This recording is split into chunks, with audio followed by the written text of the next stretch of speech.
அனைவருக்கும் கணித வணக்கம். இப்போ பார்க்க போகிறது 8ஆம் வகுப்புக்குரிய கணக்கு பயிற்சி 1-2ல் 5ல் இரண்டாவது கணக்கை பார்க்க போகிறோம். மதிப்பு காண்க. -7/27 பெருக்கல் 24/-35ன்னு கொடுக்கப்பட்டிருக்கு. இப்போ நம்ம என்ன செய்ய போகிறோம், இதை சுருக்கிட்டு அப்புறம் பெருக்கி போட போகிறோம். இப்போ பார்த்தீங்கன்னா -7ஐயும் -35ஐயும் சுருக்கலாம். 7 இது மைனஸ் குறியீடை போட்டுக்கிறேன்.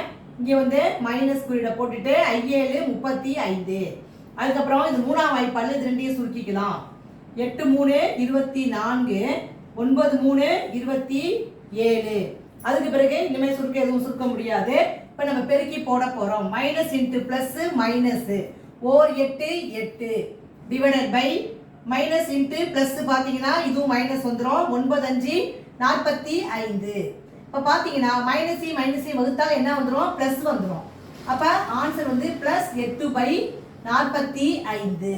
இந்த கணக்குக்குரிய விடை வந்து என்ன, இதோட மதிப்பு என்ன கிடைச்சிருக்கு, 8/45 என்பது இந்த கணக்குரிய விடையாகும். புரிஞ்சுங்களா?